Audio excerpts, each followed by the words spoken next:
అందరికీ నమస్కారం అండి. నేను మీ Shastri. Trading marathon Telugu videos చూస్తున్నందుకు చాలా థ్యాంక్స్ అండి. ఈ వీడియోలో రేపు మార్కెట్లు ఎలా ఉండబోతున్నాయో ఒకసారి మాట్లాడుకుంటూ జియో పొలిటికల్ గా కొన్ని అప్డేట్స్ అయితే వచ్చాయండి, వాటిని టచ్ చేస్తూ ఇవాళ పొద్దున మనం ఒక వీడియో చేసుకున్నాం కదా, ఫెయిర్ వాల్యూస్ గురించి, ఎలాంటి స్టాక్స్ ఉండాలి అని చెప్పి. సో ఈ ఫెయిర్ వాల్యూస్ కి సంబంధించి కొంతమంది డౌట్స్ అడిగారు, అండ్ ఆ డౌట్స్ కి సంబంధించి కూడా నేను క్లారిఫై చేస్తానండి. అండ్ ఈ వీడియోలో మనం ఏదైతే ఫార్ములా చెప్పామో ఫెయిర్ వాల్యూకి, దాన్ని యూస్ చేసి మాక్సిమం అవకాశం ఉన్న స్టాక్స్ తలక ఫెయిర్ వాల్యూస్ అన్ని కూడా మన ఫ్రీ టెలిగ్రామ్ గ్రూప్ లో అప్డేట్ చేస్తాను నేను. అంతేకాదండి, ఈ వీడియోలో ఫండమెంటల్ గా, టెక్నికల్ గా, వాల్యుయేషన్స్ పరంగా అన్ని విధాలుగా బాగున్న కొన్ని స్టాక్స్ కి సంబంధించి ఫెయిర్ వాల్యూస్ కూడా మీకు చూపిస్తాను, మిస్ అవ్వకుండా చూడండి ఒకసారి. సో ఫస్ట్ మనం గిఫ్ట్ నిఫ్టీ గురించి మాట్లాడుకోవాలి. ఈ వీడియో నేను చేస్తున్న టైంకి టైం 6:30 అవుతుందండి. గిఫ్ట్ నిఫ్టీ ఏమో అప్రాక్స్ గా 300 పాయింట్ల ప్లస్ లో కనిపిస్తుంది. సో ఇక్కడ మనకి మెయిన్ గా తెలియాల్సింది ఏంటంటే, ఇప్పుడు మార్కెట్లు పాజిటివ్ గా ఉన్నాయి, ఓకే, రేపు ఎలా ఉండబోతున్నాయి అనే విషయం మనకు తెలియాలి. సో ముందుగా ఫస్ట్ ఏం జరిగింది, P stocks first fail అయిపోయండి.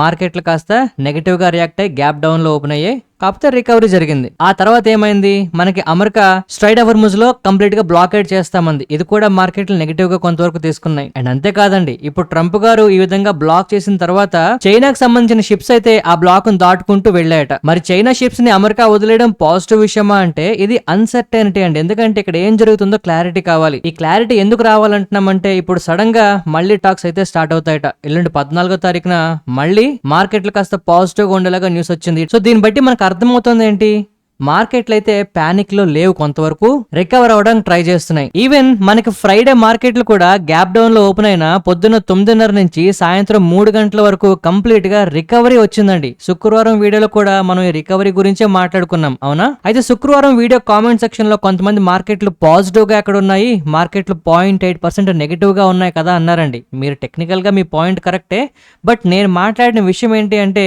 Just ఈ రికవరీ గురించి నేను మాట్లాడినందుకు మార్కెట్లు పాజిటివ్ గా ఉన్నాయని, పొద్దున్నంతా పోర్ట్ఫోలియోస్ పాజిటివ్ గా ఉన్నాయని చెప్పాను. ఈవెన్ ఇప్పుడు మనం నిఫ్టీ తలక డైలీ చార్ట్ తీసుకున్నా క్లియర్ గా మనకి పాజిటివిటీ కనిపిస్తుంది. And at the same time 23,800 లేదా 24,000 అనేది మనకి నెక్స్ట్ ఒక major support or resistance level అండి. మార్కెట్లు ఈ 24,000 దగ్గరికి వెళ్ళి మళ్ళీ వెనకైతే వచ్చాయి. ఈ వీడియో చేస్తున్నప్పటికీ ఓ మాదిరిగా అమెరికా మార్కెట్లు కూడా కాస్త పాజిటివ్ గా ఉండేలాగా రియాక్ట్ అవుతున్నాయి. మార్కెట్లు పాజిటివ్ గా ఉంటాయని నేనైతే ఆశిస్తున్నానండి. మరి దానికి గల కారణాలు తెలియాలి కదా. సో పీ స్టాక్స్ రెండోసారి జరుగుతాయని చెప్పి న్యూస్ రావడం, డిప్లొమసీ అయితే పోలేదు. ఇది మార్కెట్ ని పాజిటివ్ గా ఉంచడానికి చాలా పెద్ద కారణం అవుతుందండి. సో టాక్స్ ఈ విధంగా హ్యాపెనింగ్ అని న్యూస్ వస్తున్నంత కాలం, ప్రపోజల్స్ ఇలా ఎక్స్చేంజ్ అవుతున్నంత కాలం వర్స్ట్ కేస్ సినారియోని మనం అవాయిడ్ చేయొచ్చు మార్కెట్ లో. అందువల్ల కాస్త పాజిటివ్ ఉండొచ్చు. అంతేకాదు, బ్లాకేడ్ కి సంబంధించి అమెరికా వాళ్ళు చైనా షిప్స్ ని కొంతవరకు వదిలేరు, లేదు అంటే చైనా షిప్స్ తప్పించుకుని వెళ్ళడము, ఏదో మొత్తానికి షిప్స్ అయితే పాస్ అయ్యాయి. అండ్ ఈ బ్లాకేడ్ కూడా చాలా మంది ఏమనుకుంటున్నారంటే కంప్లీట్ గా అమెరికా షట్ డౌన్ చేస్తుంది అనుకుంటున్నారు. కాదండి, అమెరికా స్క్రూటినీ చేస్తుంది, సెలెక్టివ్ ఇన్స్పెక్షన్ చేస్తూ, వాటిని మానిటర్ చేస్తూ, ఇరాన్ తాలూకా ఎకానమీని దెబ్బ కొట్టే విధంగా జస్ట్ వాళ్ళ పోర్ట్స్ ని మాత్రమే, వాళ్ళ పోర్ట్స్ నుంచి వచ్చే షిప్స్ ని మాత్రమే ఆపుతామని చెప్తోంది. యాక్చువల్ గా దీనికి వెనకాల చైనా తలక షిప్స్ ఆపడానికి కూడా ప్రధాన కారణం మనం అందరం మాట్లాడుకున్నాం. కానీ ఇవాళ వస్తున్న న్యూస్ ప్రకారం ఏంటి, చైనా షిప్స్ కూడా మనకి దాటాయట. అండ్ ఇక్కడ చైనా ఒక ప్రపోజల్ కూడా తీసుకొస్తుందండి. At the same time strait of Hormuz విషయంలో అమెరికాకి వార్నింగ్ కూడా ఇస్తుందట. అయితే మార్కెట్ లో ఈ న్యూస్ ని చాలా పెద్దది చేసి చెప్పడానికి చాలా ట్రై చేస్తూ ఉంటారండి. ఎందుకంటే చైనా తాలూకా ఆయిల్ సప్లై ఇరాన్ మీద డిపెండ్ అయింది కనుక. ఇంత జరుగుతుంటే చైనా మామూలుగా కూర్చుంటుంది అనుకుంటున్నారా? అసలు చైనాకి సంబంధించి ఇప్పుడు వస్తున్న న్యూస్ లో సగానికి సగం ఏంటి అంటే ప్రోపగాండా నడుస్తుందండి. చైనా వాళ్ళు ఇప్పటికే వాళ్ళ తాలూకా పోర్ట్స్ లోని, సీవేస్ లోని కంప్లీట్ గా వాళ్ళకి కావాల్సిన ఆయిల్ ని రెడీ చేసి పెట్టుకున్నారట. రిజర్వ్స్ అయితే వాళ్ళ దగ్గర రెడీగా ఉన్నాయట. 2 నెలలు 3 నెలల వరకు చైనా ఆయిల్ ని రెడీగా పెట్టేసుకుందట. అందువల్ల ఇప్పుడు స్ట్రైట్ ఆఫ్ హార్ముజ్ ఇమ్మీడియట్ గా బ్లాక్ చేసిన అమెరికా గానీ, లేదు ఇరాన్ బ్లాక్ చేసుకున్నా ఇమ్మీడియట్ గా చైనా దగ్గర నుంచి పెద్దగా రియాక్షన్ రాకపోవచ్చు. బట్ మార్కెట్ లో మరి చైనా ఎందుకు ఇన్వాల్వ్ చేస్తున్నారు అంటే, ఇప్పుడు చైనా వాళ్ళు మధ్యవర్తిత్వం వహించడానికి వస్తున్నారండి ముందుకి. సో చైనా వాళ్ళు కూడా అటు ఇరాన్ ని నచ్చచెప్పడానికి ట్రై చేస్తున్నారు, లేదు అంటే అమెరికాకి కొన్ని సూచనలు ఇస్తున్నారు, స్ట్రైట్ ఆఫ్ హార్ముజ్ విషయంలో అవ్వచ్చు, మిగిలిన విషయాల్లో అవ్వచ్చు. సో దీని వల్ల ఏమవుతుంది, ఇమ్మీడియట్ గా మిలిటరీ ఎస్కలేషన్ అనేది ప్రస్తుతానికి ఆగుతోంది. సో పక్క బ్లాకేడ్ అమెరికా వాళ్ళు చేస్తున్నా, ఇరాన్ వాళ్ళు అమెరికా వాళ్ళు ఎదురు థ్రెట్స్ ఇచ్చుకుంటున్నా, డైరెక్ట్ గా నావల్ క్లాష్ అనేది మనకి స్ట్రైట్ ఆఫ్ హార్ముజ్ లో జరగట్లేదు. షిప్స్ అనేవి మనకి త్రూ ఆ ఛానల్ గుండా కొంతవరకు వెళ్తున్నాయి. హార్ముజ్ లో మిసైల్ స్ట్రక్స్ అవ్వట్లేదు, ఇరాన్ తాలూకా ఆయిల్ పోర్ట్స్ మీద, ఇన్ఫ్రాస్ట్రక్చర్ మీద దాడులు జరగట్లేదు. అందువల్ల మార్కెట్లు కాస్త పాజిటివ్ గా ఉండడానికి అవకాశం ఉంటుంది. అయితే మార్కెట్లు ఇక్కడ నుంచి పెరిగిపోతాయని చెప్పడానికి లేదు. ఖచ్చితంగా ఇవాళ రాత్రికి మళ్ళీ ట్రంప్ గారు ఏం మాట్లాడతారు, సో వీటిని ఖచ్చితంగా ట్రాక్ చేస్తుందండి market. So as long as మనకి యాక్షన్స్ అనేవి అనేవి కంట్రోల్డ్ గా ఉంటాయో, ఈ పీ స్టాక్స్ కి సంబంధించి ఏదైతే న్యూస్ వస్తుందో ఇవి మార్కెట్ లో కొంతవరకు పాజిటివ్ గా ఉంచుతాయి, అంటే స్టేబుల్ గా ఉంచడానికి అవకాశం ఉంటుంది. అండ్ ఇక్కడ మార్కెట్ లో నెక్స్ట్ బిగ్గెస్ట్ పాయింట్ ఏంటి అంటే సౌదీ అరేబియా వాళ్ళు లేదు అంటే ఒమన్ వాళ్ళు ఎంటర్ అవుతున్నారండి ట్రేడ్ టాక్స్ విషయంలో కానీ ఈ పీ స్టాక్స్ విషయంలో.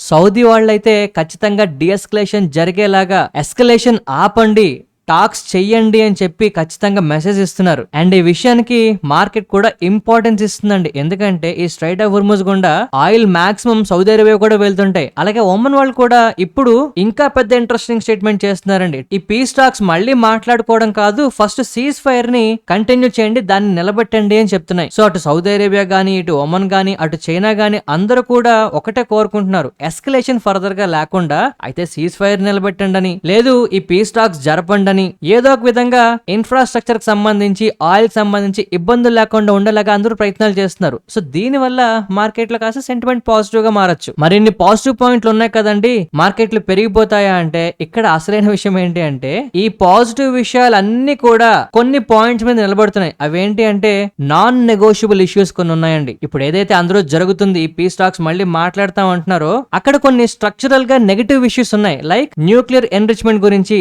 ఇరాన్ వాళ్ళు 5 సంవత్సరాల వరకు మేము ఆగుతామన్నారు ఎటువంటి ప్రామిస్ చేయకుండా, కానీ అమెరికా మాకు 20 సంవత్సరాలు కావాలి, 20 సంవత్సరాల పాటు మీరు న్యూక్లియర్ ఎన్రిచ్మెంట్ వైపు చూడకూడదు అని చెప్పి చాలా పెద్దగా పట్టు అయితే పడుతున్నారు. దీనికి సంబంధించి నెగోషియేషన్ లేదు, అడ్జస్ట్మెంట్స్ లేవు, ఎటువంటి టెంపరీ రిలీఫ్ లేదని ఇరాన్ తేల్చి చెప్పేస్తోంది. ఈ పర్టికులర్ పాయింట్ ఫర్దర్ గా వీళ్ళు ఎలాగ లేవనెత్తుతారు, ఎలాగ డిస్కస్ చేస్తారు, మధ్యలో ఇద్దరు ఒక లైన్ మీదకి ఎప్పుడు వస్తారో తెలియదు కనుక ఈ పీ స్టాక్స్ రెండోసారి జరుగుతున్నా కూడా కాస్త అన్సర్టెన్ గానే ఉండబోతున్నాయి. బట్ జరగడం అనేది పాజిటివ్ విషయం అండి. సో ఈ టాక్స్ జరగడం ఏంటి అంటే మనకి డిలే అనేది ఉంటుంది, యాక్షన్ గానీ లేదు అంటే ఫర్దర్ గా వార్ ఎస్కలేషన్స్ గానీ కొంత డిలే అవుతాయి అనడం మనం గుర్తుపెట్టుకోవాలి. ఎందుకంటే ఇప్పుడు స్ట్రైట్ ఆఫ్ హోర్ముజ్ ఒక్కటే కాదండి, ఈ పీ స్టాక్స్ ఫెయిల్ అయితే ఇరాన్ వాళ్ళు ఏం చెప్తున్నారో తెలుసా, అటు రెడ్ సీ గానీ బాబ్ అల్ మాండబ్ అని ఇలాంటి ఆల్మోస్ట్ అన్ని స్ట్రైట్స్ మీద వీళ్ళు దాడులు చేస్తామని చెప్తున్నారు. దీనివల్ల సప్లై చైన్ డిస్రప్షన్ వస్తుందండి. ఇరాన్ ఆల్రెడీ ఇబ్బంది పడిపోతుంది, అమెరికాని ప్రపంచాన్ని కూడా ఇబ్బంది పడడానికి వెనకాడబోమని వార్నింగ్స్ ఇస్తున్నారు. అందువల్లే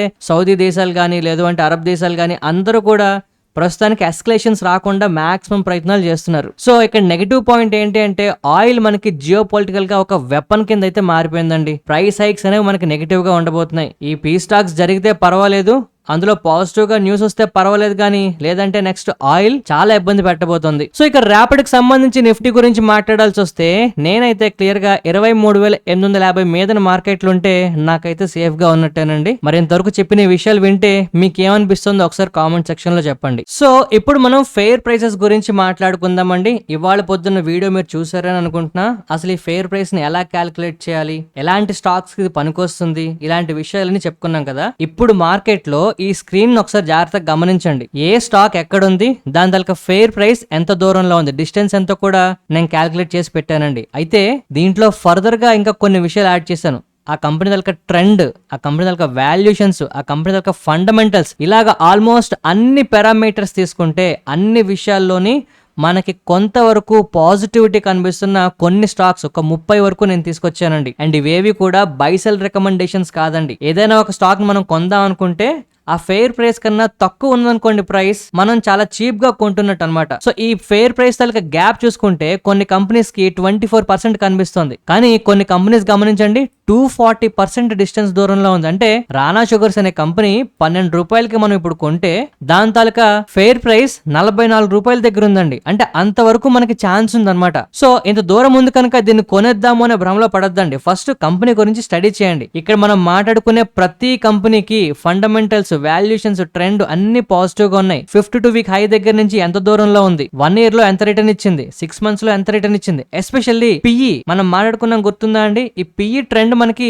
అయితే పాజిటివ్ గా ఉండాలి, లేదంటే అట్లీస్ట్ ఫ్లాట్ గా ఉండాలి. అలాంటి కంపెనీస్ కనుక చూస్తే మనకి యావరేజ్ గా 16 కంపెనీస్ వచ్చాయండి. ఈ 16 కంపెనీస్ కి మనం ఎక్కడ ఎంచడానికి అవకాశం లేదు. ఫండమెంటల్ గా స్ట్రాంగ్ గా ఉన్నాయి, పిఈ ట్రెండ్ నెగిటివ్ గా ఉంది, స్టాక్ ప్రైస్ పాజిటివ్ గా ఉంది. గడిచిన 1 ఇయర్ లో ఇవన్నీ కూడా ఆల్మోస్ట్ మంచి రిటర్న్స్ ఇచ్చినవే, తక్కువ వాల్యుయేషన్ లో దొరుకుతున్నవి, పిఈ తక్కువగా ఉన్నవి. అండ్ కొన్ని కంపెనీస్ కి ఫెయిర్ ప్రైస్ చూడండి ఎంత దూరంలో ఉన్నాయో. అంటే ఈ గ్యాప్ 135% దీనికి పెరిగినా ఈ కంపెనీ మనం హై వాల్యుయేషన్స్ లో కొన్నట్టు కాదు, పొన్ని షుగర్స్ కంపెనీని. ఇది చూడండి. సో ఈ లిస్ట్ ను ఒకసారి మీరు జాగ్రత్తగా చూడండి, బైసెల్ రికమెండేషన్స్ కింద తీసుకోకండి. బట్ ఇక్కడ నేను చెప్పే అసలైన పాయింట్ మరొకటి ఉందండి. నేనేం చేస్తున్నాను అంటే నాకు కావాల్సిన స్టాక్స్ నో లేదు మార్కెట్ లో ఉన్న కంపెనీస్ నో నేను స్కాన్ చేసి చెప్పేస్తున్నా, కానీ మీ పోర్ట్ఫోలియోలో ఉన్న స్టాక్స్ తాలూకా డీటెయిల్స్ మీకు తెలియాలి కదా. సో అవన్నీ నేను ఒకేసారి చెప్పలేను కనుక నేను ఏం చేస్తానంటే ఈ లిస్ట్ ని, కంప్లీట్ లిస్ట్ ఉంది నా దగ్గర, ఈ ఫెయిర్ వాల్యూ యూస్ చేసి క్యాల్కులేషన్స్ చేస్తే ఒక కంప్లీట్ లిస్ట్ ఉంది. ఆ లిస్ట్ మొత్తాన్ని నేను మన ఫ్రీ గ్రూప్ లో పోస్ట్ చేస్తాను. మీరు ఆ లిస్ట్ ను ఒకసారి చూసుకొని మీ కంపెనీకి ఫండమెంటల్స్ ఎలా ఉన్నాయి, టెక్నికల్స్ ఎలా ఉన్నాయి, ఇవన్నీ కూడా చూసుకోవచ్చు. సో ఇప్పుడు స్క్రీన్ మీద కనిపిస్తున్న వాట్సాప్ నంబర్ కి మీరు హాయ్ అని మెసేజ్ పెడితే మీకు రిప్లై లో లింక్ వస్తుంది. ఆ లింక్ ద్వారా మాత్రమే జాయిన్ అవ్వండి గ్రూప్ లో. సో ఇవాళ చెప్పిన ఈ పాయింట్స్ గానీ మనం డిస్కస్ చేసుకుంటున్న ఈ స్టాక్స్ కానీ మీకు నచ్చితే మన వీడియోకి తప్పకుండా లైక్ చేయండి. మన ఛానల్ని మరింత మందికి చేరువయ్యేలాగా మీ ఫ్రెండ్స్ అండ్ కొలీగ్స్ అందరికీ షేర్ చేయండి. ఈ హెల్ప్ చేస్తారని ఆశిస్తూ మరొక మంచి వీడియోతో కలుద్దామండి. ధన్యవాదాలు.